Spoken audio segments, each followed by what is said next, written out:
Fala galera, tudo bem? Professor Carlos Barros, professor de Geografia, portanto, disciplina de Geografia na área, mais uma vez com vocês, terceiro ano do ensino médio esse que está sendo preparado ou foi preparado para vocês se prepararem para a vida. E o terceiro ano logo estará fazendo o Enem, estará entrando na faculdade, onde você aí vai experimentar o ensino superior. Lembrando o seguinte, que nós aqui no terceiro ano, nós estamos trabalhando assuntos que vocês já estudaram, estamos fazendo uma revisão, vamos trabalhar assuntos importantes também como base para o seu Enem. Falando em Enem, não podemos deixar de falar sobre a apostila que você recebeu aí do Revisa Enem, material do terceiro ano da área de humanas, onde você vai encontrar aí, geografia, a história, a sociologia, a filosofia. Revisa Enem esse que você tem aí, a plataforma para você acessar. Não deixe de fazer os simulados, não deixe de assistir as lives que são feitas lá na plataforma, especialmente para vocês cada vez mais se preparar para o Enem, que logo você estará sendo, vai fazer a prova do Enem de 2024, galerinha. Então, preparatório, Revisa Enem, assista as videoaulas, assistam a revisão, as lives, juntamente com as nossas aulas aqui da mediação tecnológica, onde você está sendo preparado, ok? Geografia na área, estamos começando a nossa aula. Portanto, vamos lá na tela, meu diretor. Aula 2.1, o que nós iremos trabalhar hoje, galera? Nós iremos trabalhar o urbanismo do século 20 e 21. Trabalharemos a questão urbana hoje, a influência urbana no campo, a rede de cidades, cidades e urbanização no mundo desenvolvido. Nossa aula 2.1 sobre urbanismo. Lembrando que nós começamos a falar nesse encontro com o terceiro ano sobre a questão do lugar, da formação das cidades. Tocamos no assunto, olha só, minha galera, olha aqui para mim, que é importante, para uma dica que eu vou dar para vocês, tá? Olha só que interessante. Olha só que interessante. Você vai lembrar que as cidades, elas começaram a crescer logo no período, ou fim do período feudal, onde você vai ter aí um processo de mudança do sistema político-administrativo. Isso eu estou falando aí por volta do século XVII, século XVIII. E juntamente com a Revolução Industrial, que você já estudou isso, tá? Você sabe quais foram os fatores que colaboraram para o processo de Revolução Industrial, e a Revolução Industrial é o processo que colabora para o urbanismo, galerinha. Ok? Então, esse urbanismo, crescimento das cidades, ele vem a ocorrer graças ao processo de Revolução Industrial, onde nós falamos, e é bom lembrar, que as pessoas começaram a vir do campo para a cidade. Esse fenômeno, por sinal, vocês já estudaram aí na geografia. Nós chamamos isso de êxodo rural. A saída das pessoas do campo para a cidade, e vem esse grande quantitativo de pessoas para transformar o espaço geográfico, o espaço urbano. E esse processo, como vocês estão vendo aqui, é o processo chamado de urbanização.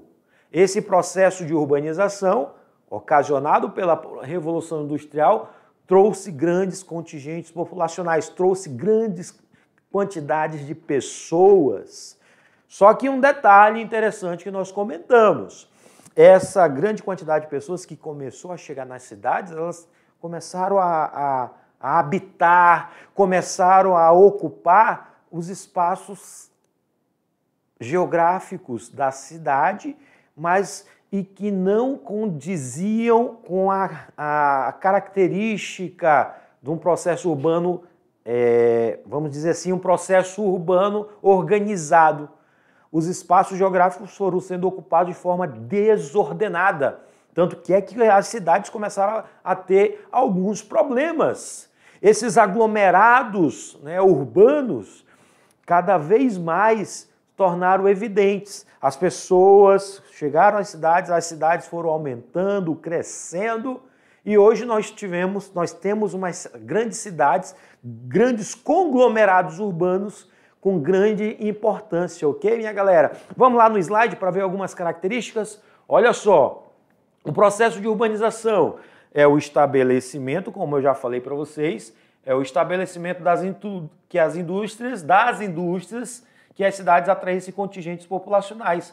Quando eu falo isso, Revolução Industrial atraiu milhares de pessoas para as cidades, ok? Essas aglomerações com mais de um milhão de habitantes formaram grandes aglomerados, grandes cidades que nós chamamos elas de metrópole ou megalópole, que são características do processo de urbanização.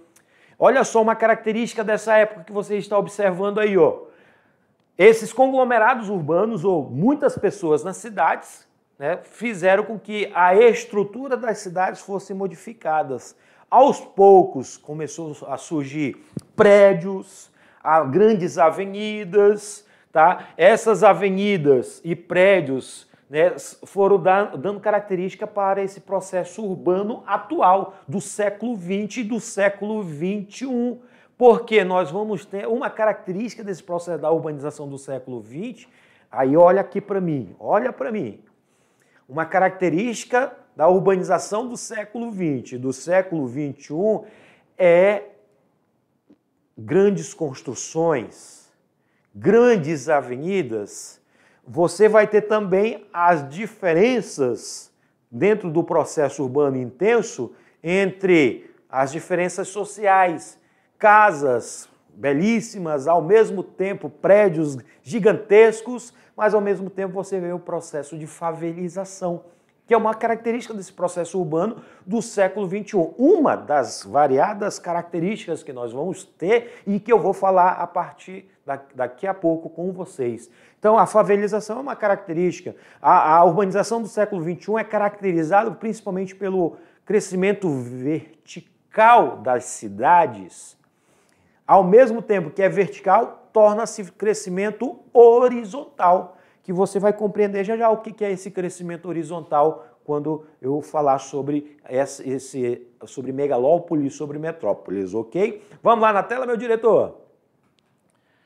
A questão urbana hoje, ela é caracterizada principalmente pelo que ocorreu a partir do século XIX, ou seja, o fator ou os fatores pelas funções ligadas principalmente do setor terciário. Aí eu faço um parênteses aqui, ó, uma informação importante. Você lembra que nós chegamos falando sobre a questão que as cidades antigas medievais eram reinos, feudos. Posteriormente, com o processo de Revolução Industrial, deixou de existir os feudos, os reinos, começaram a surgir as cidades. Só que nessa época a atividade econômica baseava-se muito entre a agricultura, a pecuária, o extrativismo, depois passou para o processo industrial e agora, após o século XIX, exatamente no século XX e no século XXI, nós estamos no setor terciário. Um exemplo é o comércio. O comércio, ele é uma característica do setor terciário. E hoje, boa parte da população urbana, ela está inserida no terceiro setor, ou o setor terciário da economia. Essa característica, olha só, dá uma nova dimensão à forma de conceber a cidade. Com a globalização e o aumento da oferta e demanda de serviços, outro fator ou outra característica do setor terciário, o setor de serviços. Anotem isso aí, escreva aí no rodapé do seu caderno. Comércio e serviços são exemplos do setor terciário, ou são atividades ligadas ao setor terciário. As cidades reforçam seu comando na economia mundial. Tanto que é que você observa nesse mapa que as aglomerações urbanas, elas se tornaram cada vez mais intensas. Tanto que é que nesse mapa ele mostra que hoje boa parte, ou vamos dizer assim, 99,9% da população mundial está nos grandes centros urbanos. Ok? Dentro dessa característica, você vai ter cidades que vai ter mais de 1 milhão de habitantes, cidade que vai ter mais de 10 milhões de habitantes, cidade que vai ter uma concentração de habitantes muito elevada. Essa concentração vai caracterizar cada vez mais uma população urbana. Mas, professor, por que aumentou? O fator que levou para aumentar a população urbana e diminuir a população rural? Eu vou citar o primeiro exemplo, a mecanização do campo. Com o processo de revolução industrial, olha só, entenda isso aí, ó. A revolução industrial trouxe modernidade, inovação, e essa inovação também chegou para o campo. Você aí, aluno da mediação tecnológica, sabe disso, né? A invenção dos tratores, de equipamentos para colher os alimentos. Então, tudo isso é a mecanização do campo. E a mecanização do campo ele provocou também um problema, que foi a expulsão dos trabalhadores para as cidades. Ou seja, antes, quando tinha 10, 20, 30 pessoas trabalhando na colheita, hoje uma única máquina, operada por uma única pessoa, consegue fazer todo o serviço de 10, 15, 20 pessoas. Então essas pessoas tiveram que migrar para o campo, ou migrar para a cidade. Então isso é um fator interessante, a mecanização do campo, que provocou um inchaço populacional, o aumento populacional da área e das áreas urbanas, ok? Vamos lá para a tela? As megacidades, olha só, caracterizar esse grupo de cidades, incluindo nesse conjunto centros urbanos que tivessem um número de habitantes igual ou superior a 10 milhões. Então, uma megacidade, ela é caracterizada por ter mais de 10 milhões de habitantes. Anota isso aí no rodapé do caderno. Quando você ouvir falar, a cidade de São Paulo ela é considerada uma megacidade, porque ela tem mais de 10 milhões de habitantes. Professor, Rondônia tem megacidades? Não temos, porque nós temos populações abaixo de 1 milhão, certo? O estado todo, por sinal, a população de todo o estado de Rondônia tem 1 milhão, mais de 1,5 milhão de habitantes. Nos países subdesenvolvidos, as megacidades são fortes polos de atração de população e tendem a ter seus problemas econômicos e sociais agravados.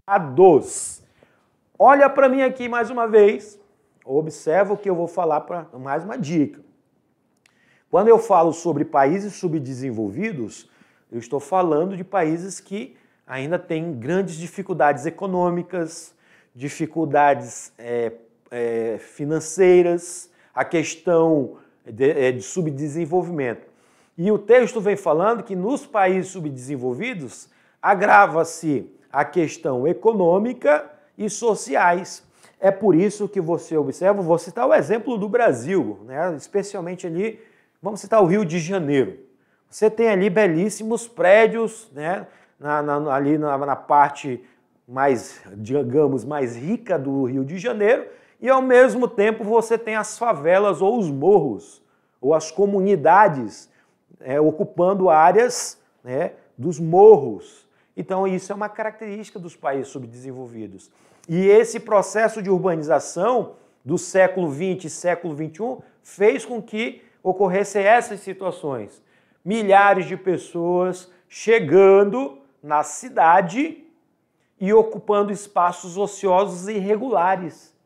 Por isso que nós falamos que a favelização é um processo, é uma característica desse inchaço populacional, tá? E as megacidades de países subdesenvolvidos têm essa característica, ok? Então fica essa dica aí para você. Vamos lá na tela, meu diretor? As megacidades do mundo, quais são elas? Aqui ó, nós temos Los Angeles, Cidade do México, Nova York. Aqui no Brasil nós temos o Rio de Janeiro, São Paulo.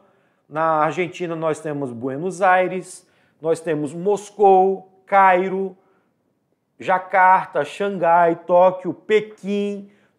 Todas essas são megacidades porque elas possuem mais de 10 milhões de habitantes. Algumas delas vou apagar aqui só para você observar no mapa, né? Vamos apagar aqui para você ver que algumas cidades chegam a ter mais de 18, 20 milhões de pessoas. Quanto maior, olha só, quanto maior a bolinha, né, maior o quantitativo. Então você observa aí, ó, vamos citar o exemplo de Nova York, de Tóquio, né, são cidades que possuem mais de 18 milhões, chegando a próximo de 35 milhões de pessoas vivendo nessas grandes capitais, ou grandes cidades, ou nessas megacidades. As megacidades dos países ricos e países pobres em 2020. Olha só quantos milhões de habitantes existiam na cidade de Tóquio. 36 milhões de habitantes. Em Delhi, na Índia, 22 milhões. São Paulo, 20 milhões de habitantes. Mumbai, na Índia, 20 milhões de habitantes também, ou um pouco mais, né? Cidade do México, 19,4 milhões de habitantes. Então, são consideradas megacidades por ter mais de 10 milhões de habitantes. A intensidade dos fluxos migratórios para essas cidades dos países pobres promove seu crescimento acelerado sem um planejamento que atenda às necessidades sociais e econômicas de parte considerável da população. É o que eu acabei de falar para vocês sobre a favelização, a ocupação irregular de áreas. Isso mostra a desigualdade social, a falta de planejamento que os governos não tiveram para atender essa vinda dessas pessoas para esses grandes centros. E isso causa sérios problemas, tanto para a cidade, um deles é a favelização, a questão do sistema de transporte inchado, muitas pessoas utilizando o sistema de transporte, a questão do aumento do lixo. Então são variados problemas que surgem com o aumento populacional e principalmente a falta de planejamento para atender às necessidades dessa população que está chegando. Dessa forma, o crescimento de bairros residenciais sem saneamento básico, olha aqui o que eu já estou acabando de falar, sem saneamento básico, com habitações precárias, violência, trânsito, poluição, ineficiência dos serviços sociais básicos, etc., caracteriza as megacidades do mundo subdesenvolvido. Olha só, galerinha, que é importante você saber. Quando eu estou falando de precariedade no sistema de transporte, falta de moradias, a questão do trânsito, da poluição, eu estou falando dos países subdesenvolvidos. É uma característica dessa urbanização do século XX e XXI, principalmente nos países subdesenvolvidos. Mas, professor, e nos países desenvolvidos ocorre isso? Ocorre com menor intensidade, mas também ocorre. Só que é uma característica maior nos subdesenvolvidos. Então você percebe que quando essas pessoas que migraram de outras áreas ou regiões, ou da zona rural para a zona urbana, vieram para a cidade, o que vai acontecer? Esses variados problemas. E você que está aí nos 4 cantos do estado, você já deve ter observado. Quem mora aqui em Porto Velho já observou que nós temos bairros periféricos, nós temos problema na questão do trânsito, na questão do transporte, né? O surgimento de bairros sem saneamento básico, que é água tratada, rede de esgoto, tudo isso é uma característica do inchaço populacional nos países subdesenvolvidos. Galera, vamos lá para a tela? Olha só essa característica, só para exemplificar. Aqui você tem a cidade de Mumbai, na Índia, né, e seus contrastes. Olha só o contraste. Você tem prédios belíssimos, construídos verticalmente, né, crescimento da cidade vertical, né, substituindo as casas, e também, ao mesmo tempo, você tem, até eu vou mudar de cor aqui, ó, você vai ter exatamente uma, vamos dizer assim, uma moradia de péssima qualidade, né, feita de lona, né, sem estrutura nenhuma. Então, isso é uma característica dos países subdesenvolvidos.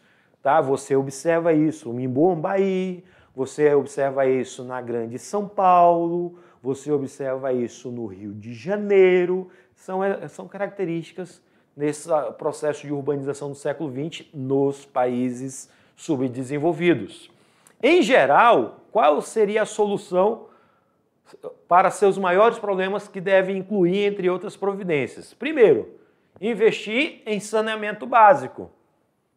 Quando eu falo de saneamento básico, eu estou falando de água tratada, rede de esgoto, ou seja, uma infraestrutura para atender o básico. Quando falo, por isso que é o nome, é saneamento básico. É o básico para a população. Água tratada, uma rede de esgoto, investimento em habitações populares, ou seja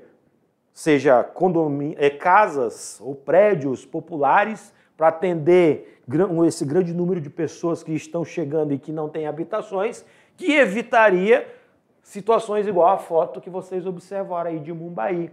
É um processo, uma casa precária, uma casa sem nenhuma estrutura. A política de reurbanização das favelas também seria uma forma de diminuir a problemática dentro do processo de urbanização nos países subdesenvolvidos.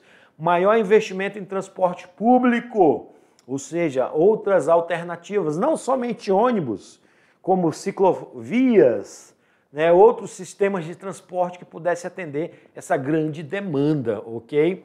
Criação de espaços públicos adequados para a cultura, ao lazer, para a população mais carente. Políticas públicas de controle da poluição do ar, de rios e represas. Controle da ocupação do solo e dos mananciais de água. Investimentos em educação pública que valorize a qualidade do ensino. Tudo isso são princípios básicos ou que deveria ser colocado em prática pelos governos para tentar diminuir esses impactos negativos do processo de crescimento urbano, né, da cidade, quando recebeu milhares e milhares de pessoas. Então aí você tem algumas dicas ou soluções para tentar diminuir esses impactos. É importante saber que, apesar das dimensões dos seus problemas, questões fundamentais distinguem as grandes cidades do mundo desenvolvido das do subdesenvolvido. As condições socioeconômicas e a evolução histórica. Está aí, né, a diferença entre desenvolvidos e subdesenvolvidos.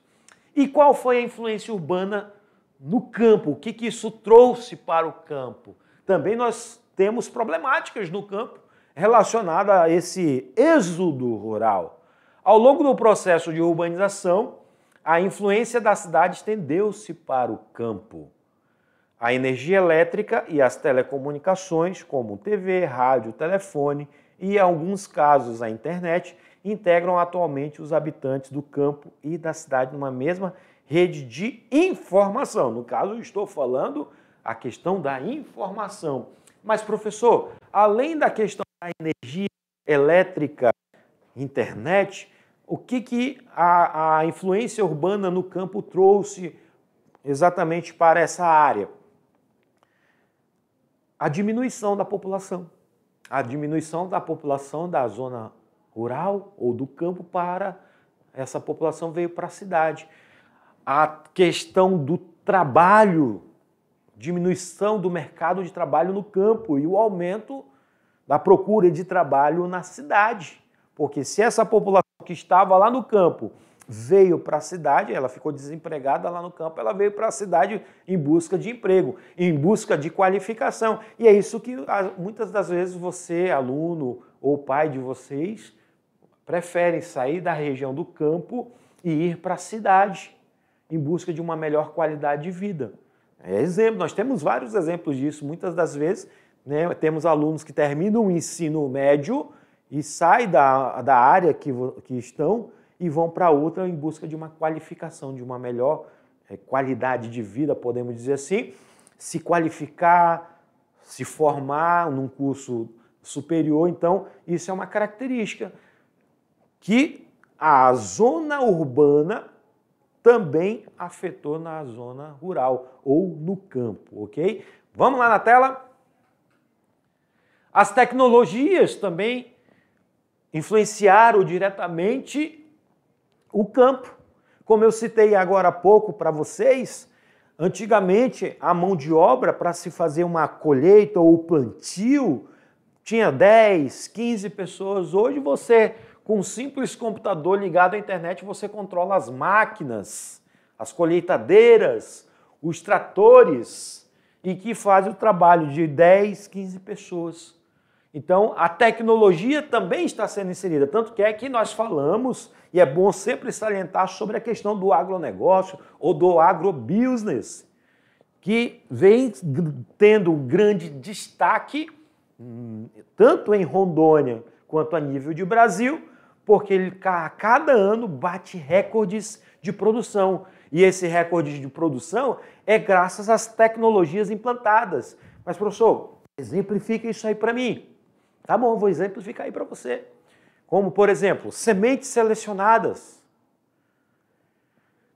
máquinas de última geração, utilização de drones, utilização de imagens de satélites para a área de plantio, para a área de colheita, inseticidas, tudo isso são exemplos que eu estou dando para você que chegou ao campo e que vai alavancar a nossa produção, vai alavancar, vai fazer com que haja o aumento produtivo. É tecnologia no campo, tanto que é que as feiras agropecuárias, eu cito o exemplo de Rondônia, você observa aí que o nosso estado é o estado que está entre os maiores produtores, está dentro do agronegócio. Nós temos variadas feiras agropecuárias, nós temos a Rondônia Rural Show, que mostra que o estado de Rondônia é o estado que está inserido no agronegócio. E quando você visita essas feiras, você observa que a tecnologia de ponta, sementes selecionadas, os animais com uma genética extremamente boa. Então, tudo isso é tecnologia que está no campo, que está sendo inserido e que transformou de vez o campo, né? Transformou de vez a zona rural. Beleza? Vamos lá na tela? Em algumas regiões onde se desenvolve a agropecuária moderna, os agricultores acompanham a cotação das mercadorias, como, por exemplo, os insumos e produtos, pela internet, assistem os mesmos programas de TV vistos pelos moradores das cidades e usam roupas semelhantes às dos habitantes urbanos que possuem o mesmo poder aquisitivo. É outra característica também da zona rural, né, que se adaptou ao campo. As redes de cidades. As cidades elas estão interligadas entre si. Então, por causa dessa mudança do cenário do campo, que atraiu milhares de pessoas para as cidades elas vão, já foi citado, vão aumentar o seu contingente populacional e aumentando, claro que nós vamos ter um crescimento vertical e horizontal, como eu falei agora há pouco, e que é o que nós vamos começar a ver agora. A rede de cidades, a formação de redes, áreas conurbadas. Professor, palavra nova, conurbada? Não é nova, porque você já estudou isso aí no segundo ano, conurbação, junção de cidades, crescimento da cidade. E essas cidades elas estão ligadas entre si por uma estrutura, seja ela de transporte, meios de comunicação, formando uma rede em que estabelecem fluxos de mercadorias, pessoas, capital, moeda e informações. É uma característica das cidades estar interligadas em um sistema de transporte, um sistema de comunicação, pessoas, mercadorias, informações, moeda. E nesse crescimento nós temos a formação das metrópoles, ou conhecido como processo de metropolização. Mais um novo nome. Nós vimos lá megacidades, com mais de 10 milhões de habitantes, e agora nós temos as metrópoles, ou metropolização. Primeiro, o conceito de metropolização é o processo... Vamos mudar de cor, né, para você anotar aí no seu caderno, tá? Fazer no rodapé do seu caderno e colocar essa informação, que é importante para você memorizar esse processo. O que é a metropolização? Processo de concentração populacional e de poder econômico, administrativo nas metrópoles. As cidades ou centros urbanos, geralmente com mais, olha só, com mais de 1 milhão de habitantes e que estão no topo da hierarquia urbana de seus países. Então, são considerados metrópoles. Galerinha, megacidade, mais de 10 milhões. Metrópoles, mais de 1 milhão de habitantes. E essas cidades, chamadas de metrópoles, elas concentram um poder econômico, administrativo, certo? Ou seja, elas exercem uma influência. Seja ela na região, seja ela a nível nacional. Então, metrópole, ela tem essa influência. Quando eu falo de hierarquia urbana, que o texto vem falando aí, eu estou falando da influência, seja ela regional, seja ela nacional. Porque eu lembro que vocês já devem ter estudado isso aí no segundo ano, que existe uma hierarquia local, regional, nacional e mundial. Isso é uma hierarquia. E no processo de hierarquização, você tem a metrópole ou centro regional, a vila, centro regional, metrópole, megalópole, megacidade. Isso é hierarquia do processo de urbanização. E na metrópole é isso. Com mais de 1 milhão de habitantes, ela exerce uma influência administrativa, uma influência econômica, tá? Essa é a característica da metrópole, beleza? Vamos ver outra característica lá, galera? Ela tem um nível de importância econômica, política e de influência de uma cidade no interior, de uma rede de cidades ou rede urbana. Vou citar aqui alguns exemplos. No caso, o Rio de Janeiro. O Rio de Janeiro ele é considerado uma metrópole, assim também como a cidade de São Paulo, uma metrópole também. O Rio de Janeiro, por ter mais de 1 milhão de habitantes, ok, galera? As relações entre elas são hierárquicas, pois algumas exercem funções de comando, estando no topo da hierarquia urbana, como as metrópoles e as cidades globais, as quais irradiam e recebem grande parte desse fluxo. A partir do avanço científico e tecnológico, a articulação entre as cidades se estreitou.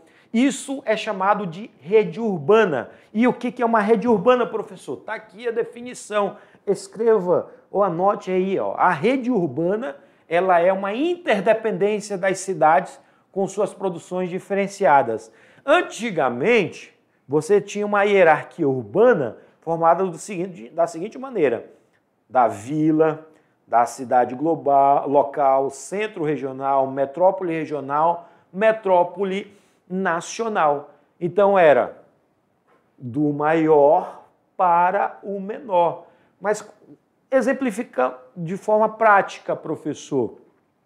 Por exemplo, você que iria fazer uma consulta, você primeiro sai da sua localidade, vamos dizer que é uma vila, ia para a cidade local, ok? Não conseguindo o atendimento, ia para um centro regional. Não conseguiu o atendimento no centro regional, aí ia para as metrópoles, seja ela nacional ou regional. Esse era o esquema, tá? Porque essas cidades, no esquema clássico, elas exercem uma influência uma sobre a outra. Então, o último estágio é a metrópole nacional. Hoje, agora eu vou apagar para você entender como funciona atualmente essa interdependência das cidades. Hoje você tem a metrópole nacional, vamos dizer assim, São Paulo, né? Ela está interligada a todas as outras, seja ela a metrópole regional, ao centro regional, à cidade local e à vila. Isso é uma rede. É uma rede no qual agora não segue uma hierarquia. Ela segue a influência, o poder que cada uma exerce, né, sobre a outra, ok? Esse poder, ok? Quando eu falo poder, eu estou falando seja ele os laços políticos, os laços econômicos, os laços sociais. Então, no esquema atual do século XX e século XXI, está funcionando dessa maneira, essa interdependência, ou seja, metrópole nacional, metrópole regional, centro regional, cidade local, vila, e todas elas estão ligadas à metrópole nacional. Também falaremos sobre a questão das megalópolis. Então vocês viram megacidades, vocês viram as metrópoles e agora chegamos nas megalópolis. O que são as megalópolis? As megalópolis é o crescimento de duas ou mais metrópoles e das aglomerações urbanas de seu entorno,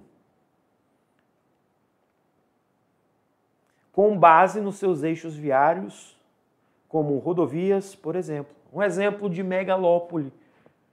Aqui nós temos um conjunto de duas cidades, que é Boston e Washington, na região dos Estados Unidos. É considerado uma megalópole. Mas, professor, fale aí mais claro para mim entender o que seria uma megalópole.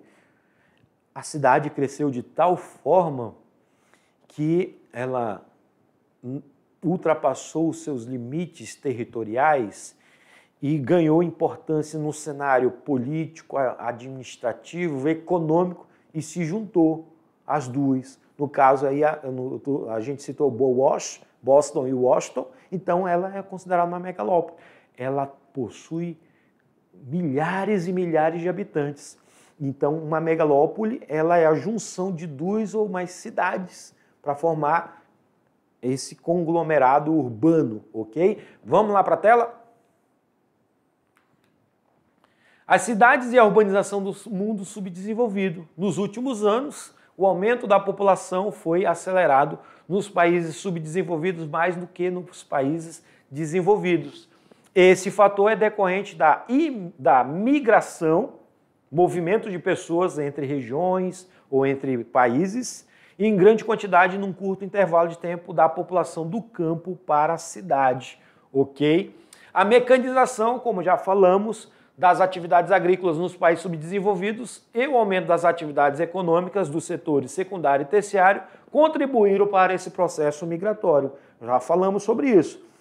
Fatores econômicos, mudança no cenário tecnológico do campo atraiu milhares de pessoas para as cidades. Esse processo de movimentação é chamado de migração, galera. A estrutura fundiária concentradora constituiu um fator relevante dessa migração acelerada, pois reduziu as possibilidades do trabalhador permanecer no campo e cultivar a terra para o seu sustento, que nós chamamos isso da migração campo-cidade, chamamos isso de êxodo rural.